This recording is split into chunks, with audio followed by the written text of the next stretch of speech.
नमस्कार दोस्तों, जय हिंद। स्वागत है आपका आपके अपने ही चैनल पाठशाला विद के में। बिहार पुलिस, जी हाँ, बिहार पुलिस सीरीज में एडवांस क्लास जो मैं चला रहा हूं, उसी क्रम में बायोलॉजी का यह छठा वीडियो है। नए वाले में, पुराने वाले में तो मैं बहुत क्लास करा दिया हूं। नए वाले में जो एडवांस क्लास है, जिसमें आपको बिहार पुलिस, बिहार एसएससी और बिहार सब इंस्पेक्टर के लिए भी क्वेश्चंस लाया हूं, उसका यह छठवां क्लास है। अगर आप लोगों ने इससे पहले के 5 क्लास नहीं देखा है तो अवश्य देख लें, क्योंकि इससे पहले के जब आप क्लास देखेंगे तब ये छठवां क्लास आपको अच्छे से समझ में आएगा, क्योंकि इसके पहले के जो टॉपिक्स हैं उन पर मैं पहले वीडियोस बना चुका हूं।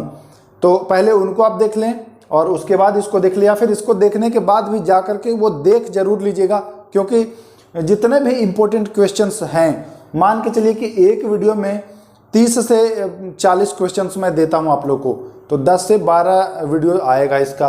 तो 10 से 12 वीडियो में लगभग आपका 500 क्वेश्चन कवर कराने वाला हूं, और सारे इम्पोर्टेंट, जो कि बिहार पुलिस, बिहार एसएससी और बिहार सब इंस्पेक्टर के लिए अत्यंत ही महत्वपूर्ण होगा। तो आप देख जरूर लीजिएगा, क्योंकि लाभ तो भाई उठाना है किसी भी हाल में।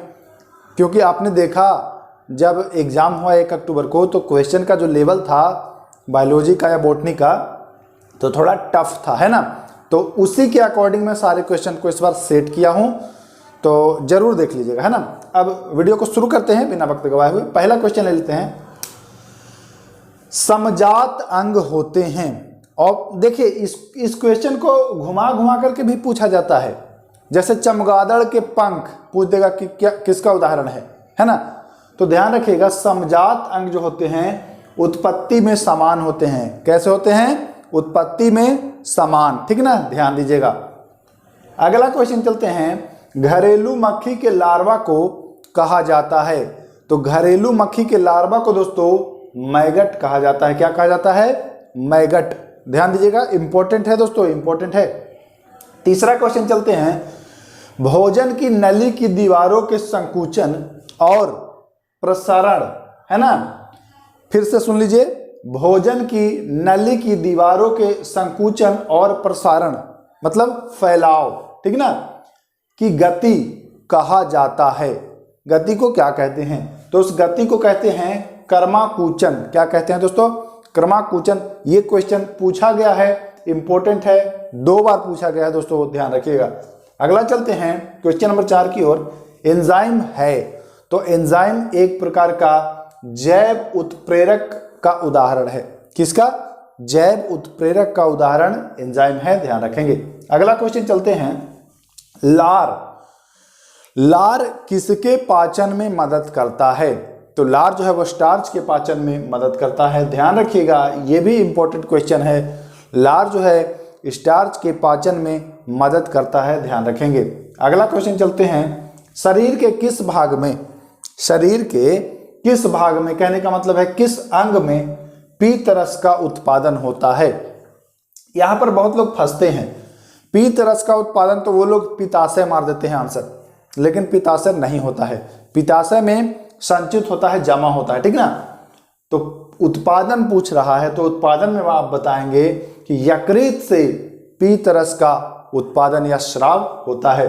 लेकिन अगर जमा की बात की जाए, संचित कहां होता है, तब आप बताएंगे कि पित्ताशय में, ठीक है। अगला क्वेश्चन। वसा का पाचन करने वाला एंजाइम, वसा का पाचन करने वाला एंजाइम स्रावित होता है। वसा का पाचन करने वाला एंजाइम भी स्रावित वहीं से होता है। कहां से? यकृत से, ध्यान रखिएगा। चलते हैं अगला क्वेश्चन। शरीर का कौन सा अंग, बहुत इंपॉर्टेंट है, इसमें बहुत सारे लोग फंसते हैं। शरीर का कौन सा अंग रक्त शुद्धिकरण से संबंधित है? तो शरीर का जो गुर्दा है वह रक्त शुद्धिकरण से संबंधित है, इंपॉर्टेंट है, ध्यान रखिएगा। अगला चलते हैं। Vermiform appendix. अपेंडिक्स का नाम आपने सुना होगा, है ना। अपेंडिक्स जो होता है वह क्या है? तो यह एक प्रकार का अवशेषी अंग है। देखिए दोस्तों, पहले जब आदि मानव रहे हम लोग, है ना, तो अपेंडिक्स का कार्य होता था, क्योंकि घास फूस खाते रहते थे। तो घास फूस खाने की वजह से ये कार्य करता था। इसमें बहुत मजबूत एंजाइम होता था, ठीक ना। लेकिन जब घास फूस खाना बंद कर दिया गया मानव के द्वारा तो यह धीरे धीरे कार्य करना बंद कर दिया, है ना। ठीक उसी प्रकार जैसे बंदर के पूंछ से लेकर के आदमी तक का सफर, फिर आदमी में देखिए पूंछ गायब हो गया, है ना। उसी प्रकार से कार्य करना ये बंद कर दिया अपेंडिक्स, केवल अवशेषी अंग का उदाहरण बन के रह गया है, ध्यान दीजिएगा।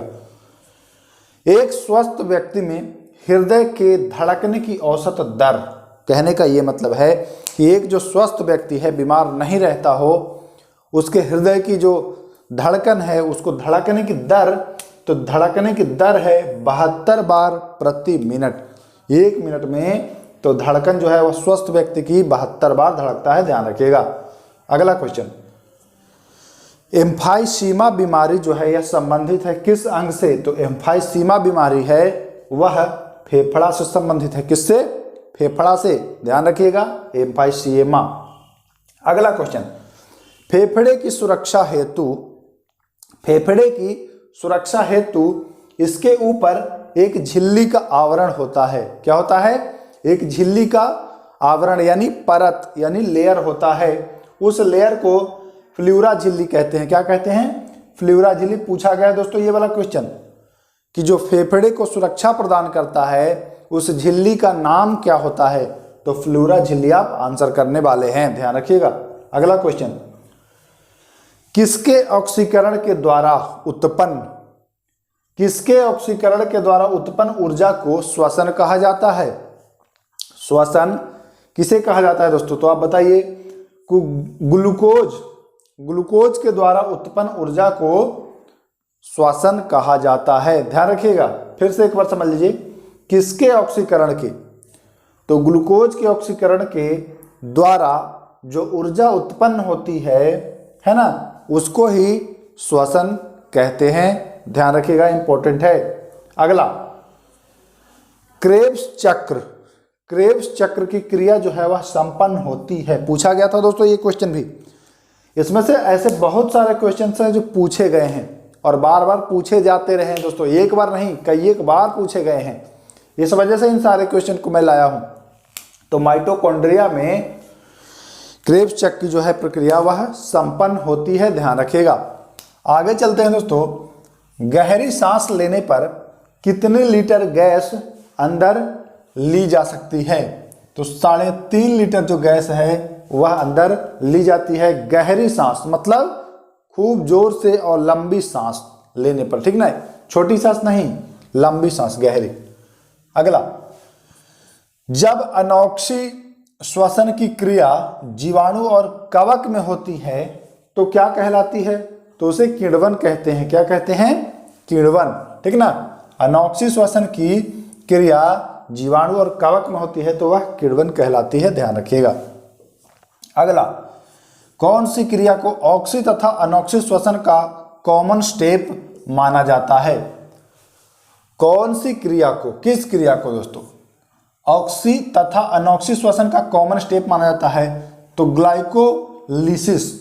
ग्लाइकोलिसिस जो क्रिया है इसको ऑक्सी तथा अनोक्सी श्वसन का कॉमन स्टेप माना जाता है। इंपॉर्टेंट है, यह भी पूछा गया है, इस वजह से इस क्वेश्चन को मैं लाया हूं। अगला, ऑक्सी श्वसन की क्रिया संपन्न होती है। तो ऑक्सी श्वसन की क्रिया जो है वह कोशिका के किस भाग में संपन्न होती है? तो कोशिका द्रव एवं माइटोकॉन्ड्रिया में संपन्न होती है। कहाँ? कोशिका द्रव में और माइटोकॉन्ड्रिया में, ध्यान रखिएगा। फेफड़े में, है ना, फेफड़े में गैसों का आदान प्रदान किनके माध्यम से होता है? फेफड़े में गैसों का आदान प्रदान जो होता है वह वायु कुपिकाओं के द्वारा होता है। किसके द्वारा? वायु कुपिकाओं के द्वारा होता है, ध्यान रखिएगा। अगला, मानव कलाई में नाड़ी स्पंदन करती है। तो मानव कलाई में दोस्तों नाड़ी स्पंदन करती है हृदय के समांतर पर। जैसे हृदय की धड़कन होती है उसी प्रकार से यहाँ जो नाड़ी है वह भी जैसे हृदय में स्पंदन होता है वही यहाँ भी होता है, मतलब हृदय के समान, ठीक ना। अगला, सीमेंट फैक्ट्री के मजदूरों को कौन सी बीमारी होने की संभावना बनी रहती है? तो साइटोसिलिकोसिस एक बीमारी है जो सीमेंट फैक्ट्री के मजदूरों को होने की संभावना रहती है। क्योंकि देखिए सीमेंट फैक्ट्री वाले जो मजदूर होते हैं वो सांस के द्वारा बहुत सारा सीमेंट अपने अंदर बसा लेते हैं, जमा लेते हैं। भोजन निगलते समय श्वसन मार्ग किस अंग द्वारा बंद हो जाता है? देखिए क्या होता है ना, एक बोलने वाला होता है और एक श्वसन वाला होता है। तो जब आप खाना खाएंगे तो ये बोलने वाला पर चला आएगा, और जब आप बोलेंगे तो ये खाना वाला पर चला आएगा, ठीक ना। तो यही पूछ रहा है दोस्तों कि भोजन को निगलते समय श्वसन मार्ग जो होता है, जो सांस लेते हैं हम लोग, उस मार्ग को बंद करने वाला जो है उसे क्या कहते हैं? तो उसे एपिग्लॉटिस कहते हैं। हिंदी में इसे घाटी का ढक्कन भी कहते हैं, ध्यान दीजिएगा, इंपॉर्टेंट है। कलाई की हड्डियों को किस नाम से जाना जाता है? कलाई की जो हड्डियां होती है इसे मेटाकार्पल्स के नाम से जाना जाता है। किस नाम से दोस्तों? मेटाकार्पल्स, ध्यान दीजिएगा, इंपॉर्टेंट है। अगला, नवजात शिशु में लगभग अस्थियों की संख्या होती है। तो नवजात शिशु में लगभग अस्थियों की संख्या जो होती है वो 300 होती है, 206 नहीं, 206 होती है वयस्कों में, ध्यान दीजिएगा, नवजात में 300। एक गिलास पानी से कितनी ऊर्जा प्राप्त होती है? तो आपको पता है पानी से कोई ऊर्जा प्राप्त नहीं होती है, जानते हैं ना। तो एक गिलास पानी से 0 ऊर्जा प्राप्त होती है, 0 कैलोरी। कॉकरोच में किस तरह का परिसंचरण तंत्र पाया जाता है? कॉकरोच में किस तरह का परिसंचरण तंत्र? तो आप बताएंगे खुला परिसंचरण तंत्र पाया जाता है। तो आज का ये सेशन था दोस्तों, इसमें सारे इंपॉर्टेंट क्वेश्चंस को मैं ऐड किया था। जो भी आपको दिखा है सारा इंपॉर्टेंट ही है, तो इसको आप अच्छे से देख लीजिएगा। और हाँ, अगर एक बार में ना समझ में आए तो इसका स्क्रीनशॉट आप सबसे शुरुआत में ही ले लीजिएगा जब आपका वर्ड खाली था, ठीक ना, और उसको एक बार देख लीजिएगा। इतना आप कर लेंगे तो सारा क्वेश्चन आपको बिल्कुल याद हो जाएगा, फिर दोबारा याद करने की आवश्यकता नहीं होगी। और अगर याद हो गया तो तीनों एग्जाम कौन कौन सा, Bihar police, Bihar SSC, Bihar sub inspector, तीनों एग्जाम में कहीं ना कहीं से आपको 1 से 2, 3 क्वेश्चन देखने को मिल जाएगा, बिल्कुल मिल जाएगा। इसीलिए मैं इस सीरीज को स्टार्ट ही किया हूं, बिहार पुलिस एडवांस क्लास। बस नाम है बिहार पुलिस एडवांस क्लास, लेकिन इसमें Bihar SSC, Bihar sub inspector सबके लिए क्वेश्चंस मिल जाएगा आपको। अगर और कोई चाहिए जानकारी तो आप कमेंट कर दीजिएगा, या किसी क्वेश्चंस में डाउट है तो वो भी कमेंट कर दीजिएगा। मैं आपको कमेंट के माध्यम से या फिर वीडियोस के माध्यम से जानकारी दे दूंगा। बाकी और कोई जानकारी चाहिए तो कमेंट कर दीजिए, या फिर टेलीग्राम पर भी मैसेज कर सकते हैं आप। टेलीग्राम पर भी आप लोग हैं ही बहुत सारे लोग, जो नहीं हैं तो जुड़ जाइएगा, डिस्क्रिप्शन में लिंक है, ठीक ना। इतना सब कुछ तो सही है दोस्तों, लेकिन एक चीज़ मैं आप लोगों से कहना चाहूँगा, पुराने हैं उन्हें तो पता है, सब्सक्राइब कर ही चुके हैं आप। जो नए हैं तो प्लीज़ सब्सक्राइब भी कर दीजिएगा, क्योंकि मैं आप लोगों के लिए इतनी मेहनत करता हूँ तो एक सब्सक्राइब तो बनता है ना। फिलहाल इस वीडियो को आप यहीं समाप्त करते हैं, फिर मिलेंगे नेक्स्ट वीडियो में। नमस्कार, जय हिंद।